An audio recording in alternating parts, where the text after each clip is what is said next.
नेपालमा राजनीतिक परिवर्तन गर्नका लागि पृथ्वीनारायण शाहले भनेका थिए कि फिरङ्गीहरू देशभित्र पसे भने मुलुक समाप्त गरेर छाड्छन् भनेर भनेका थिए। तपाईले धर्मनिरपेक्षको संविधान ल्याएपछि अब भारतलाई पनि तपाईकै भाषामा कोर्स करेक्सनको अवस्था आयो। चीनले नबोले पनि कोर्स करेक्सनको अवस्था आयो। नेपाली जनताको राजकीय सत्ता र सम्प्रभु सत्ता लोकप्रियतालाई अब त्यसले प्रतिनिधित्व गर्छ। अनि यो राज्य प्रणालीलाई देखेर अहिले राजा ज्ञानेन्द्रलाई हरिद्वारमा यस प्रकारको स्वागत सम्मान गरेको यति त बुझ्नु पर्यो नि। तपाई संसद सदस्य नभएको होइन। जुनसुकै बेला पनि यो राज्य प्रणालीको अन्त्यको घोषणा भयो भने यसलाई अन्यथा मान्नु पर्दैन।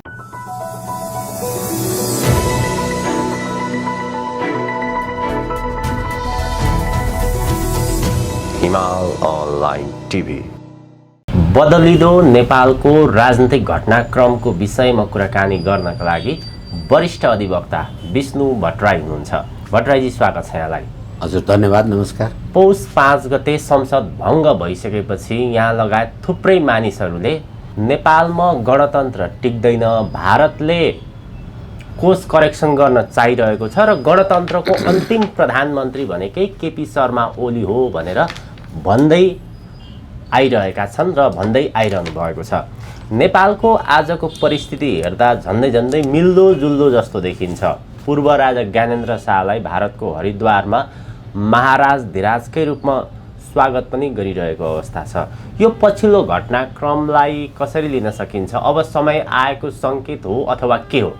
धन्यवाद। पहिलो कुरा त के हो भने मेरो चाहिँ यसबारेमा पृथक धारणा छ र म हिमाल अनलाइन टेलिभिजन मार्फत यो देशका अथवा संसारका आम नेपाली जनतालाई के निवेदन गर्न चाहन्छु भने 62-63 को आन्दोलनमा संघीयता, गणतन्त्र र धर्मनिरपेक्ष भन्ने 12 बुँदे समझदारीको एउटा पनि एजेन्डा थिएन। तपाईले 2072 सालमा जारी गर्नुभएको यो संविधानमा नेपालको संविधान 2072 पनि लेख्नु भएको छैन। जस्तो हामी 2047 को संविधान भन्छौँ, 19 को भन्छौँ। भन्नुको तात्पर्य के हो भने यो संविधान वास्तवमा नेपाली जनताको इच्छा, आकांक्षा र नेपाली जनतालाई प्रतिनिधित्व गर्ने हिसाबले नै यो संविधान आएको थिएन।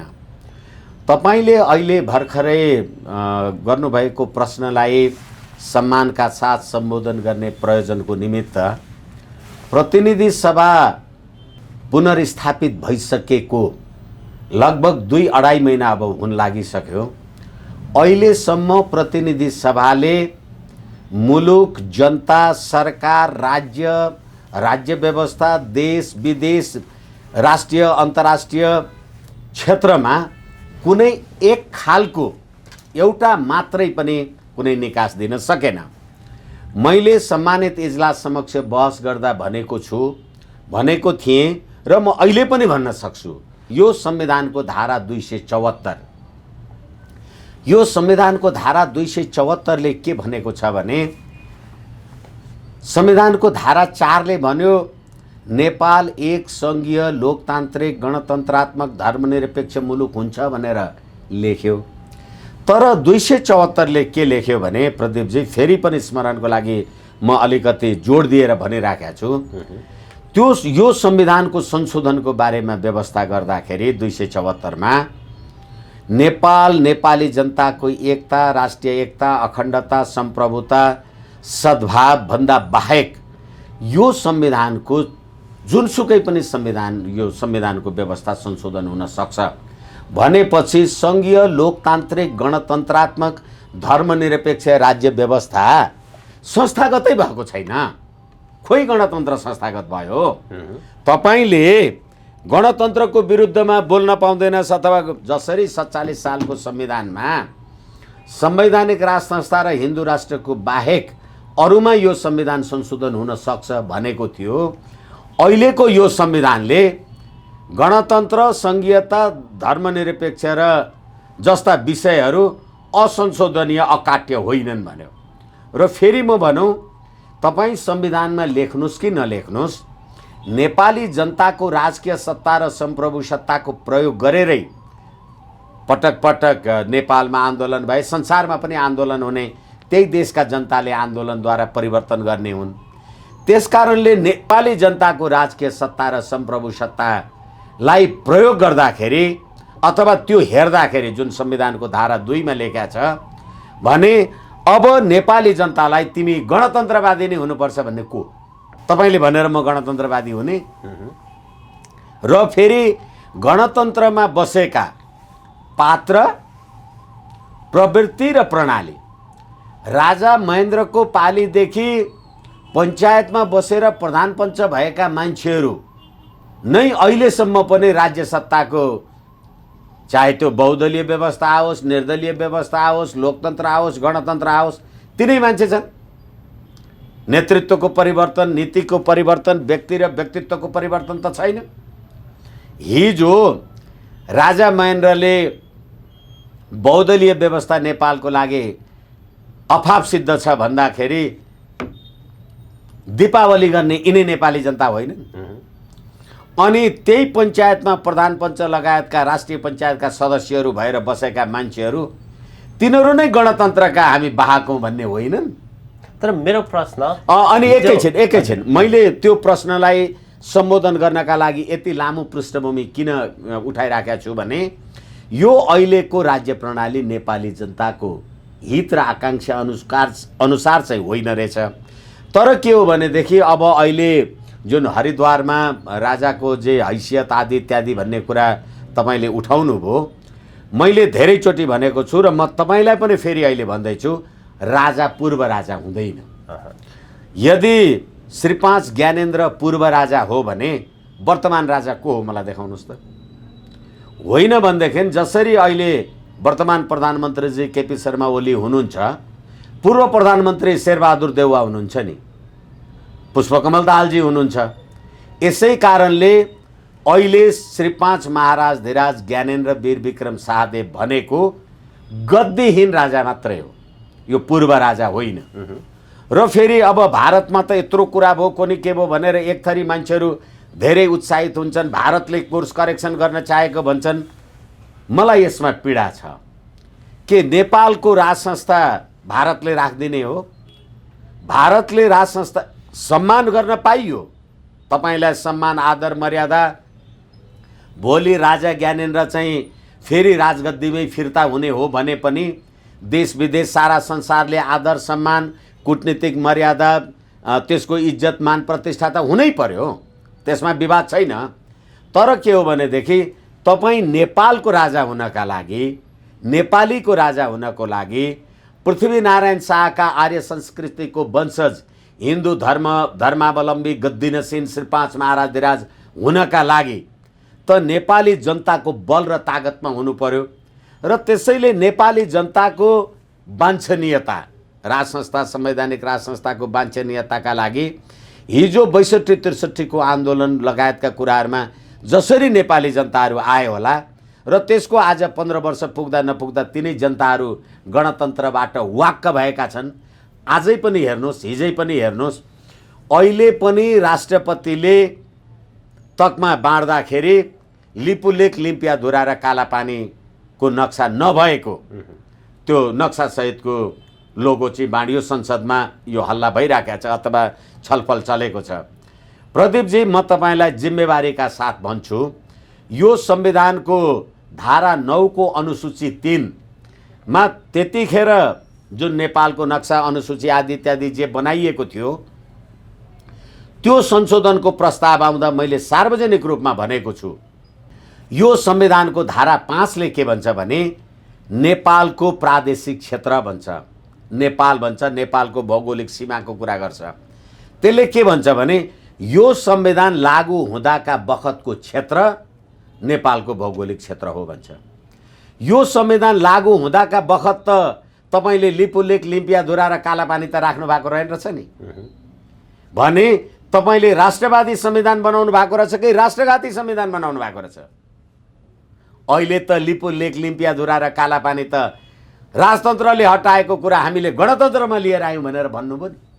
हो के हो त यो अब राज संस्था फर्किने सवालमा पूर्व राजा त हुँदैन भनेर भन्नुभयो। राजाको ठाउँ राजा कहिले पनि पूर्व हुँदैन, अर्को राजाको ठाउँमा अर्को को छ त राजा भनेर भन्नुभयो। तर कतिपय यहाँका मानिसहरू राजालाई राजा भन्न मान्दैनन्, पूर्व नै हुन् भनेर भन्छन्। जेसीको होस् यो विषयमा आज राजालाई हरिद्वारमा जसरी महाराज धिराजको रूपमा स्वागत गरिएको छ, यो विषयलाई लिएर वास्तवमा नेपालमा राज संस्था अनिवार्य छ, त्यो आवश्यकता महसुस पनि भएको छ, त्यो कुरा ठिक छ। तर ती राजालाई नेपालप्रति विश्वास रहेन रहेछ, भारतप्रति नै विश्वास रहेछ। भारत हुँदै नेपालको राजा फर्किने हो भने त तपाईँले अघि पनि भन्नुभयो कोर्स करेक्सन दिल्लीले गर्छ भने त्यो त अत्यन्त दुःखदायी कुरा हो भन्ने खालको कुरा गर्नु। अब एकैछिन दुईटा कुरा हामी यसमा गरौँ न।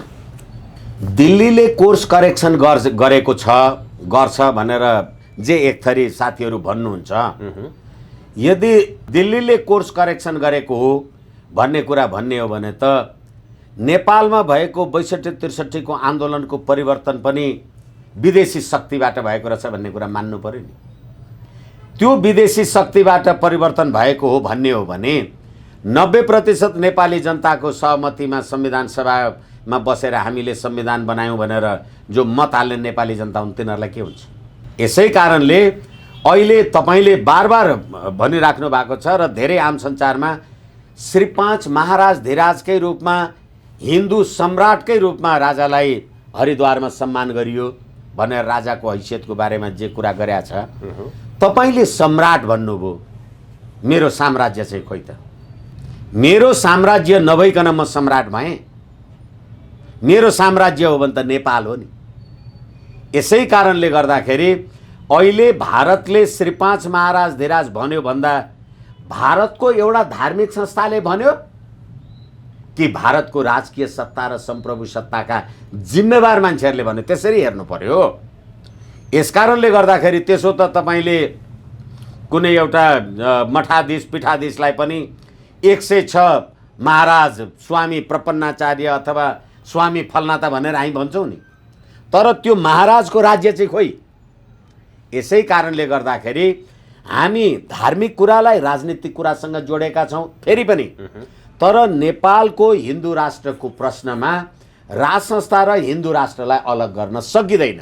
यही परिप्रेक्ष्यमा यदि अब भारतले कोर्स करेक्सन गर्न चाहेको र कोर्स करेक्सन गर्यो भन्ने हो र श्री 5 महाराज धिराज ज्ञानेन्द्र वीर विक्रम शाह नेपाल र नेपालीको राजा हुनको लागि नेपाली जनताको जागरुकता चाहिँ आवश्यक भयो। अहिले तपाईँ हामी जति अथवा म लगायतका भन्नुहोस् जो मान्छेहरू हामी आफूलाई संवैधानिक राज संस्थावादी अथवा अखण्ड वाला अथवा पृथ्वीनारायण शाहको कुरादेखिका कुरालाई लिएर हिँड्छौँ, त्यतातिर धेरै नजाउँ।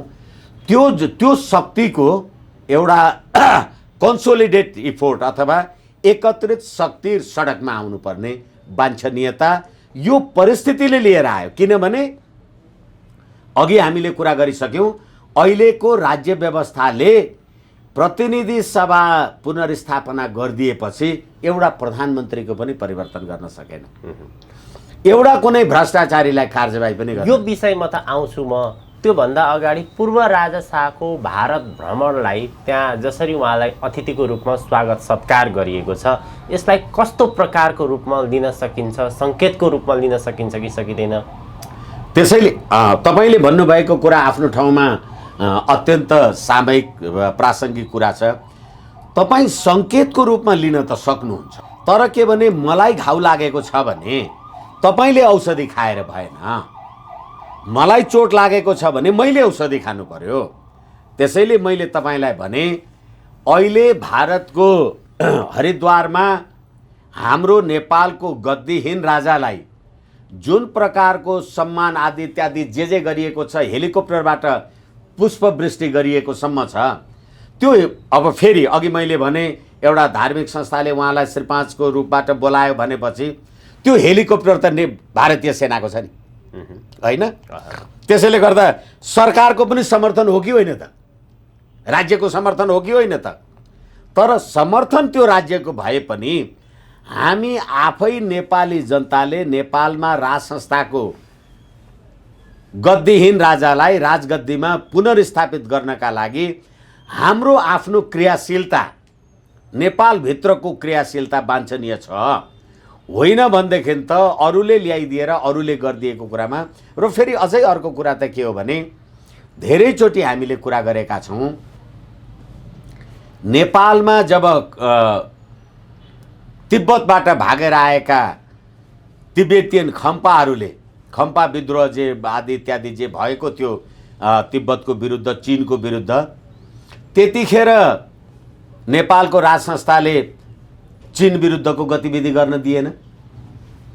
अनि त्यसै कारणले गर्दाखेरि जतिखेर भारतीय खुफिया अथवा आदि इत्यादि जे कुराले गर्दाखेरि नेपालको भूमि प्रयोग गरेर चीनको स्वाधीनता, सम्प्रभुता आदि इत्यादिवाला कुराले गर्दाखेरि होइन हामी चाहिँ असंलग्न परराष्ट्र नीतिको रूपमा रहन्छौँ, यसै कारणले गर्दाखेरि त्यसो त भारतले सन् 1951 नेपाल संयुक्त राष्ट्रसङ्घको सदस्य बन्ने बेलामा राजा महेन्द्रको टाइममा दरखास्त हाल्दा भारतले त त्यतिखेरको सोभियत सङ्घमा गएर भनेको थियो कि नेपाल सम्प्रभु सम्पन्न देश होइन, यसलाई संयुक्त राष्ट्रसङ्घको सदस्यता दिनु हुँदैन भनेर। तर त्यो अवस्थामा राजा महेन्द्रले नेपाललाई संयुक्त राष्ट्रसङ्घको सदस्यता दिलाएका हुन्। यसै कारणले गर्दाखेरि अब अहिलेका नेता, नीति, नेतृत्वहरू भारतले पनि के हेर्यो, जति तपाईँले 12 बुँदे समझदारी गर्नुभयो होला, दिल्लीमा जानुभयो होला, 17,000 मान्छे मारे होला, अब देशी विदेशी नागरिकतावाला जे प्रश्न गर्नुभयो होला, जहिले पनि नेपाल चिनियाहरू, हाउवाङ्सीहरू जति खेलखाल आदि इत्यादि भएको छन् त्यो कुरा भारतले हेरिराख्या होला। र जसरी हिजो खम्पा विद्रोह लगायतका कुराहरूमा नेपालले चीनलाई असर पर्ने कुराको बारेमा नेपालले अग्रसारिता लिएको थियो होला, अहिले त हाउवाङ्सी लगायतका गतिविधिहरूलाई त यो सरकारले त रोक्न सकेन। न यसले भारतीय अतिक्रमणलाई रोक्न सक्यो, चलखेललाई रोक्न सक्यो। अझ म त तपाईँलाई पीडाका साथ भन्न सक्छु, जतिखेर पुष्पकमल दाहालजी पहिलोपटक यो देशमा प्रधानमन्त्री हुनुभयो र उहाँले तत्कालीन प्रधान सेनापतिलाई निकाल्ने काम कारबाही गर्दाखेरि तत्कालीन राष्ट्रपति रामवरण यादवले पुष्पकमल दाहालजीको मन्त्री परिषदको निर्णयलाई कार्यान्वयन गरेन। अब यो कुरा छोडिदिउँ, मैले यो प्रश्न किन जोडिराखेको छु भने जब त्यतिखेर प्रधान सेनापति प्रकरणमा पुष्पकमल दाहालजी फेलियर हुनुभयो अथवा राजीनामा गर्नुभयो, त्यो प्रश्न होइन। त्यसको 2 महिना पछाडि नेपालको रिपोर्टर्स क्लबमा आएर श्याम शरणले औपचारिक भन्नुभएको छ, प्रदीपजी, नेपालको प्रधान सेनापति प्रकरणमा हामीले चासो राखेकै हो भनेपछि यो राज्य व्यवस्था आएपछि यो देशको सेनापति कसले निर्धारण गर्दो रहेछ, हेर्यौँ नि हामीले भन्ने कुराहरू यी प्रश्न भएर आए हो एकैछिन। हजुर। अनि त्यसैले गर्दाखेरि अब न हामी दक्षिणको हाम्रो मित्रहरूको लागि न पत्यारको आधारमा हाउवाङ्सीहरूको जे गतिविधि र देशमा कम्युनिस्टहरूको दबदबावाला कुराले गर्दा होइन, कम्युनिस्टहरूले त केही गर्ने पो रहेछन् भनेर भन्ने हो भने त एउटा कम्युनिस्टले अर्को पार्टीको रिसले प्रतिनिधि सभा विघटन गर्यो, फेरि केयुएचओ चीनबाट आउँदाखेरि त कम्युनिस्टहरूलाई मिलाउन पनि सकेन। होइन, यो त संसदीय प्रजातन्त्रमै चल्ने रहेछ भनेर केपी शर्मा ओलीले प्रतिनिधि सभा विघटन गरेको सर्वोच्च अदालतले थामी त दियो, फेरि प्रतिनिधि सभाले सरकार बनाउन सकेन। कसैको लागि यो काम लागेन यो व्यवस्था। यसै कारणले गर्दा अब अहिले हामी धार्मिक, सांस्कृतिक, सामाजिक, व्यावहारिक, वैवाहिक जेसुकै भन्नुहोस्, यो कुराले गर्दाखेरि जसरी भारतमा बसेका हिन्दूहरू नेपाली पशुपतिनाथ लगायतका, हाम्रा मनोकामना लगायतका, हाम्रा मुक्तिनाथ लगायतका मन्दिरहरूमा दर्शन पूजा गर्नलाई आउनुहुन्छ, त्यसै गरेर हाम्रो हिमालबाट बगेको पवित्र गङ्गा नदी नुहाउनका लागि पनि हामी पवित्र नदी त्यहाँ जान्छौँ। त्यो सांस्कृतिक सम्बन्धको कारणले गर्दाखेरि पनि न त त्यो सम्बन्धलाई निरन्तरता राख्न सकियो, किनभने एमसिसीवाला कुराले गर्दाखेरि अर्को द्वन्द्व ल्याउनु भयो फेरि तपाईँले। यसै कारणले गर्दाखेरि यो राज्य प्रणाली नेपाली जनताका लागि कामयाबी भएन। हिजो जुन प्रकारले अब यो प्रश्न अथवा शब्द जुन कोर्स करेक्सनवाला कुरा छ, नेपालमा राजनीतिक परिवर्तन गर्नका लागि पृथ्वीनारायण शाहले भनेका थिए कि फिरङ्गीहरू देशभित्र पसे भने मुलुक समाप्त गरेर छाड्छन् भनेर भनेका थिए। तपाईँले धर्मनिरपेक्षको संविधान ल्याएपछि अब भारतलाई पनि तपाईँकै भाषामा कोर्स करेक्सनको अवस्था आयो।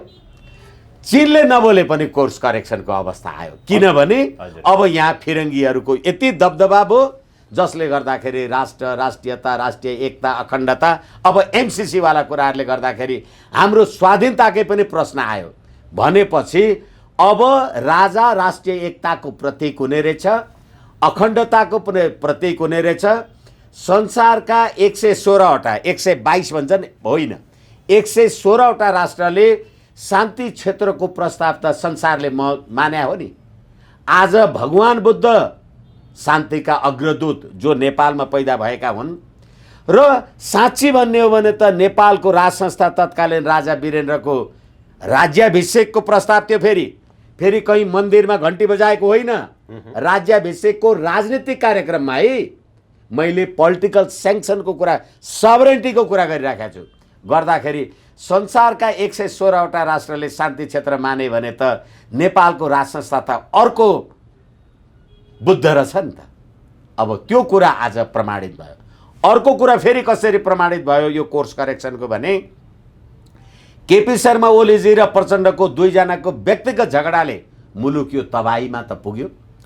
पुग्दा त अब केपी शर्मा ओलीजीले प्रचण्डजीको सुरक्षा दस्ता हटाइदिएपछि प्रचण्डजीले माओवादी सेनाका लडाकुहरू ल्याएर म राख्छु भनेपछि त अब हिजो इयान मार्टिनको मध्यस्थतामा तपाईँले 2063 मङ्सिर 7 गते यो शान्ति सम्झौता गर्नुभएको थियो। अहिले अब माओवादी सेनाका लडाकुहरू कायमै छन् भने शान्ति सम्झौता कहाँ पुग्यो त? नेपाली सेना र अब त्यो अवस्था भयो त भनेपछि सुरुमा मैले भने यो पात्र प्रवृत्तिले नै यो प्रणाली काम नलाग्ने भयो। यसैले गर्दाखेरि चाहे भारत होस्, चाहे अमेरिका होस्, चाहे चीन होस्, चाहे बेलायत होस्, यिनीहरूले नेपालमा अहिले रहेको गणतन्त्रात्मक राज्य प्रणालीको बारेमा पुनर्विचार गर्नुपर्ने त्यो आफ्नो ठाउँमा छ। सबैको स्वार्थ गाँसियो नि। यसले गर्दाखेरि न चीनसँगको कुरालाई हामीले अब हेर्नुहोस् त कोदारी राजमार्ग आदि इत्यादि भने अहिलेसम्म चीनको नाका सुचारू भएको छैन। र फेरि अर्को कुरा के भने चीनले पनि हाम्रो सिमाना मिचेको छ भनेर कर्णाली प्रदेशका नेपाली काङ्ग्रेसका अथवा त्यहाँका मन्त्री सन्त्रीहरू त्यहाँ गएका छन्। हाम्रो जुम्ला हुम्लाको लोलुङजुङ भन्ने ठाउँमा चिनियाहरूले चाहिँ अतिक्रमण गरेका छन् भनेको छ। अब उनीहरू अतिक्रमण गरे भनेर भनिराखेका छन् अनि यहाँ रिपोर्ट आउनु पाएको छैन नेपालको परराष्ट्र मन्त्री चीनले त मिचेकै छैन भनेर आज भन्छ। यसै कारणले गर्दाखेरि नेपालले असंलग्न परराष्ट्र नीति पनि म्यानेज गर्न सकेन। वास्तवमा नेपाल साँच्चै शान्ति क्षेत्र थियो र त्यसलाई शान्ति क्षेत्रकै रूपमा राख्नका लागि राजा ज्ञानेन्द्रलाई अहिले जुन प्रकारको सम्मान जे गरिएको छ त्यहाँ स्वागत सत्कार गरिएको छ, जे गरिएको छ त्यो त्यसले नेपाली जनताले पनि ज्ञान लिउन् भन्ने त्यसबाट लेसन चाहिँ लिने हो। तर भारतकै इच्छा बमोजिमको राजा भयो त फेरि चीनको चाहिँ एन्टी होला नि त, त्यो चाहिँ गर्नु भएन। मैले यो कुरा मात्रै भने हो। हजुर, भनेपछि पछिल्लो राजनीतिक घटनाक्रमलाई मध्यनजर गर्दै परिवर्तन नजिक छ भन्ने खालका कुराहरू आइरहेका थिए। अब यी कुराहरूलाई मध्यनजर गर्दाखेरि लगभग हामी परिवर्तनको नजिक आइपुग्यौँ अहिलेको समयमा। वास्तवमा हामी परिवर्तनको नजिक त मलाई लाग्छ जतिखेर यो 17,000 नेपाली जनताको शहादत भयो र आजसम्म ती 17,000 पीडित नेपाली जनताले कुनै न्याय निसाफ केही पाइराखेका छैनन् र कसुरदारहरू राज्य सत्तामा गडगडी गरिराखेका छन्। यो परिवर्तन त उहिल्यै भइसक्नुपर्ने। यो 14-15 वर्ष किन टिकिरहेछ र यो संविधान तपाईँले 2072 मा जे ल्याउनु भयो, हालाकि त्यसमा 2072 पनि लेख्नु भएको छैन। किन लेख्नु भएन? किनभनेदेखि 2072 लेख्यो भने त विक्रम सम्वत थाहा हुन्छ। विक्रम सम्वत भयो भने त धर्मनिरपेक्ष क्रिस्चियनिटी होली वाइन त चल्दैन नि, इस्वी सन लेख्नु पर्यो। ईस्वी सन् लेख्नलाई सक्नु भएन, अनि धर्मनिरपेक्ष भन्दा 2072 लेख्नु भएन। र फेरि यो संविधानको धारा 4 अघि मैले भने धर्मनिरपेक्ष हो भनेर तपाईँले यो संविधानमा लेख्नुभयो धारा 4 मा। धारा 26 मा तपाईँले के लेख्नुभयो भने त्यही धारा 4 को स्पष्टीकरणमा सनातनदेखिको धर्म मान्न पाइन्छ पनि भन्नुभयो। धारा 26 को 3 मा 4 मा आएर के भन्नुभयो भने सनातनदेखिको आफ्नो हिन्दू धर्म शर्म जे मान्ने कुरा मान्ने हो, धर्म परिवर्तन गर्यो भने अपराध हुन्छ भनेर लेख्नुभयो। अब गाई राष्ट्रिय एकताको राष्ट्रिय जनावर हो भनेर लेख्नुभयो, अनि त्यहाँबाट गाई काट्न पाउनुपर्छ भन्ने खालका एक थरी मान्छेहरू पनि देख्नुभयो। यसैले यो संविधान जुन दिन घोषणा भयो त्यतिखेरैदेखि यसको अन्त्य अवश्यम्भावी थियो। यसलाई यति लामो दीर्घ जीवन दिने काम त राजावादी हुँ भन्नेहरूले यो संविधानमा सही गरे, तिनीहरूले पनि कोर्स करेक्सन गर्नु पर्यो। हजुर। र अब अहिले मलाई लाग्छ गते मिति त म तपाईँलाई निवेदन गर्न सक्दिनँ, जुनसुकै बेला पनि यो राज्य प्रणालीको अन्त्यको घोषणा भयो भने यसलाई अन्यथा मान्नु पर्दैन। वर्तमान राजनीतिको विषयमा कुराकानी गरौँ। अदालतले संसद पुनर्बहाली गरिसकेपछि अब उहाँको प्रधानमन्त्री पद लामो समयसम्म टिक्दैन, चाँडै नै जान्छ भनेर धेरै खालका अनुमानहरू बाहिरिए। तर तपाईँ लगायत केही मानिसहरू मात्र थिए प्रधानमन्त्री ओली अहिलेकै संविधानलाई मान्ने हो भने अझ संसद पुनर्बहाली भइसकेपछि अझ बलियो भएर जानुभयो, प्रधानमन्त्रीलाई कसैले पनि हटाउन सक्दैनन् भनेर भनिरहनु भएको थियो। पछिल्लो समय त प्रधानमन्त्री केपी शर्मा ओलीले माओवादीलाई खुलेरै च्यालेन्ज गरिरहेको छ, तिम्रो समर्थन चाहिँदैन, फिर्ता लैजाऊ भनेर उहाँले खुलेरै च्यालेन्ज नै गर्नुभएको छ। तर माओवादीले समर्थन फिर्ता पनि लिन सकेका छैन। नयाँ सरकार पहल प्रयास भइरहेका छन् तर सरकार गठन हुन सकेका पनि छैन। यतातिर जसपाभित्र हेर्ने हो भने बाबुराम भट्टराई र उपेन्द्र यादवहरू ओलीको विपक्षमा, महन्त ठाकुर राजेन्द्र महतो ओलीको पक्षमा, कङ्ग्रेसभित्र पनि त्यस्तै पक्ष र विपक्ष देखिएका छन्। यसलाई कसरी चित्रण गर्न सकिन्छ? पहिलो कुरा चाहिँ हामी कसरी बुझौँ भने यो माओवादी भनेर जे भनेको छ, माओवादको नाउँमा तपाईँले 17,000 मान्छे मार्नुभयो, केपी शर्मा ओलीसँग मिलेपछि माओवादै छोडिदिनु भयो। अहिले त अदालतले आफ्नो आफ्नो गरेको हुँदाखेरि तपाईँले भनेको मात्रै हो। र म तपाईँलाई जिम्मेवारीका साथ भन्न सक्छु, प्रचण्डजीले बाहिर जतिसुकै केपी शर्मा ओलीजीको विरोध आदि इत्यादि जे गरे पनि अथवा टीका टिप्पणी जे कुरा उहाँले गर्नु भए पनि अहिले उहाँले प्रतिनिधि सभाका 4 जना सदस्यहरूलाई पार्टीबाट संसद सदस्यबाट निकाल्नुभयो।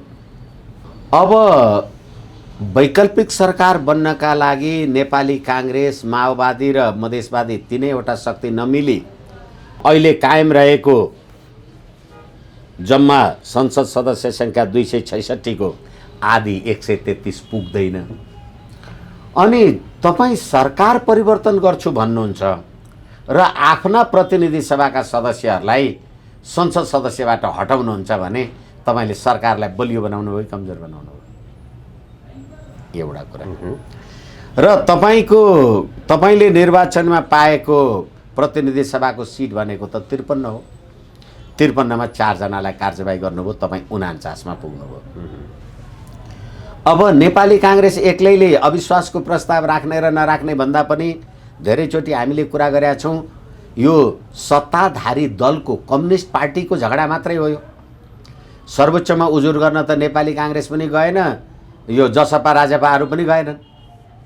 अब अहिले किन सरकार बन्न सकिरहेका छैन भनेदेखि नेकपा माओवादी समर्थन फिर्ता लियो भने प्रधानमन्त्रीले विश्वासको मत लिनुपर्छ। अनि प्रधानमन्त्रीले विश्वासको मत लिँदाखेरि त एकछिनलाई मान्नुहोस् उहाँको चाहिँ 133 पुग्दैन। त 133 नपुग्ने बित्तिकै वैकल्पिक सरकार कसको बन्छ त? वैकल्पिक सरकार त बन्दैन। अनि वैकल्पिक सरकार नबनेपछि संविधानको धारा 100 को उपधारा 4 बमोजिम लार्जेस्ट पार्टीको गभर्मेन्ट हुन्छ। लार्जेस्ट पार्टी भनेपछि त मेरो नेकपा एमालेको अहिले पनि 120 जना संसद सदस्य छन्, फेरि पनि प्रधानमन्त्री मै हुन्छु। अब म प्रधानमन्त्री हुँदाखेरि तपाईँ त अल्पमतको प्रधानमन्त्री हुनुहुन्छ नि त, बहुमत ल्याउनुहोस् भनेर भन्नको लागि अब तपाईँले भन्नु होला। त्यतिखेर भन्दाखेरि त म 121 ले सही नगरिकन यही संविधानको धारा 67 को 7 जस्तो लाग्छ, 7 नै हो कि लार्जेस्ट पार्टी अथवा एउटा कुनै संसद सदस्यले पनि म चाहिँ प्रतिनिधि सभामा बहुमत जुटाउँछु भने त्यसलाई पनि अवसर दिनुपर्छ भन्ने व्यवस्था छ। त्यो अवसर दिनका लागि त यो संसद सदस्यले मलाई, प्रतिनिधि सभाका सदस्यले मलाई साथ दिए भनेर त राष्ट्रपतिलाई देखाउनु पर्यो नि। त्यो देखाउनलाई लेख्दाखेरि त नेकपा एमालेको मान्छेहरूलाई नदेखाइकन त त्यो 133 पुग्दैन अहिलेको स्ट्यान्ड बमोजिम। र तपाईँले त्यसमा सही गर्नुभयो भने फ्लोर क्रस गरे हुन्छ, म संसदीय दलबाट निकालिदिन्छु, कसरी पुर्याउनुहुन्छ। यसै कारणले मैले पटक पटक भन्ने गरेको छु, प्रधानमन्त्री केपी शर्मा ओलीले त म जनताकोमा जान्छु भनेको थियो। यही सर्वोच्च अदालत होइन त नेताकोमा जा चाकरी गर्न भनेको, यही सर्वोच्चले होइन हर्स ट्रेडिङ गर, खरिद बिक्री गर भनेको, यही सर्वोच्च अदालतले होइन प्रतिनिधि सभा पुनर्स्थापित गरेपछि रेशम चौधरी जस्ता कसुरदारहरूलाई पनि ल्याएर भए पनि अर्को सरकार बनाउने खेलखाल गर्ने भनेको त्यही फैसलाले होइन भनेको। होइन भने त प्रधानमन्त्री केपी शर्मा ओलीले लगभग 2/3 अहिले पनि प्रतिनिधित्व गरिराखेको छ भनेदेखि अब जनतामा जाँदाखेरि त हुनसक्छ नि म त 0 भएर हार्ने पनि थिएँ, जित्छु नि भन्ने ठेगान थियो र।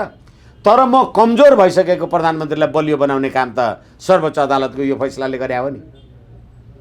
यसै कारणले गर्दाखेरि अब अहिले पनि हेर्नुहोस्, एउटा दलबाट निकालेका संसद सदस्यहरू अनि अर्को पार्टीमा जोइन गरेर जाने, अनि ती संसद सदस्य नभएका मान्छेलाई, नभएका होइन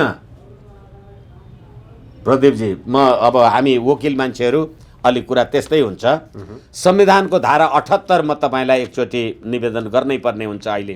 र यो जस्तो नीच घटिया राज्य प्रणाली अर्को हुँदैन भन्नका लागि एउटा फेरि म तपाईँलाई अर्को उदाहरण दिन्छु।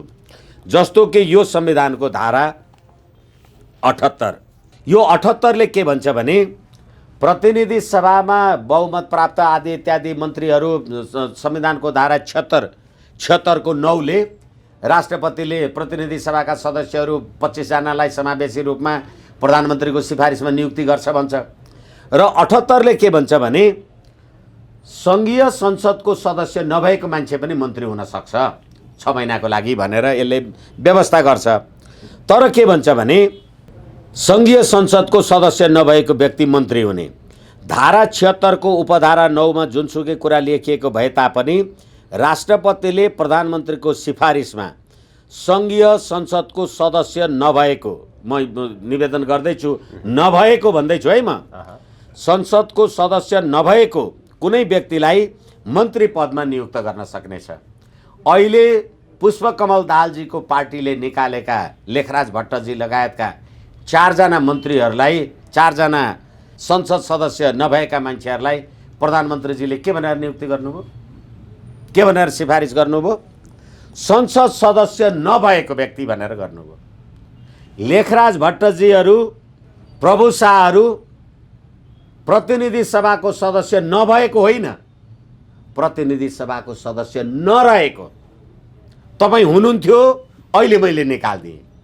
जस्तो अस्ति युवराज खतिवडा चाहिँ नभएको थियो नि, अहिले तपाईँ हिजो हुनुहुन्थ्यो, मैले निकालिदिएर नरहेको। एउटा पार्टीबाट मैले निकालिदिएपछि तपाईँ संसद सदस्य नरहेको मान्छेलाई नभएको संसद सदस्य भनेर फेरि त्यही खान जाने?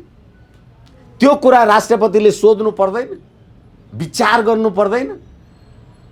त्यो नेपाली जनताको, फेरि पनि भन्छु, नेपाली जनताको राजकीय सत्ता र सम्प्रभु सत्ता लोकप्रियतालाई अब त्यसले प्रतिनिधित्व गर्छ। अनि यो राज्य प्रणालीलाई देखेर अहिले राजा ज्ञानेन्द्रलाई हरिद्वारमा यस प्रकारको स्वागत सम्मान गरेको, यति त बुझ्नु पर्यो नि। तपाईँ संसद सदस्य नभएको होइन, यो कुरा खोइ कसले भन्ने भने।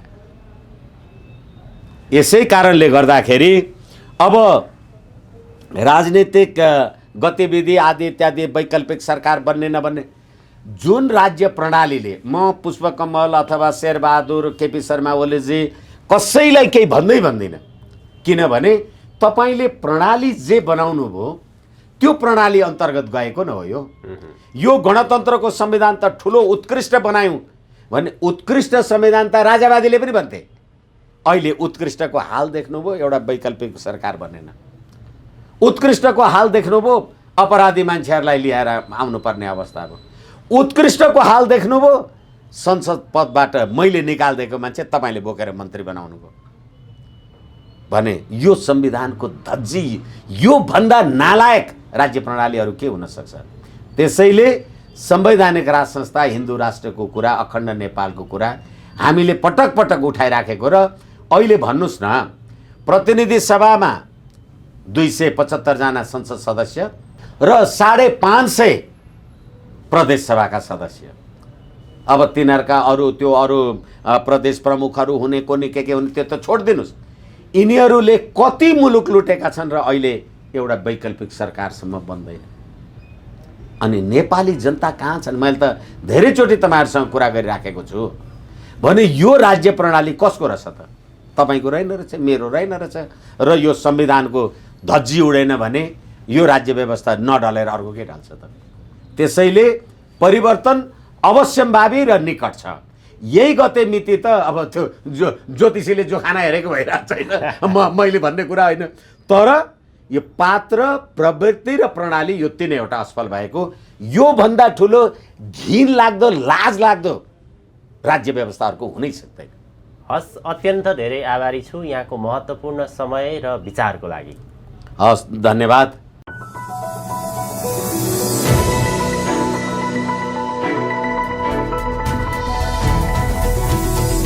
हिमाल अनलाइन टिभी।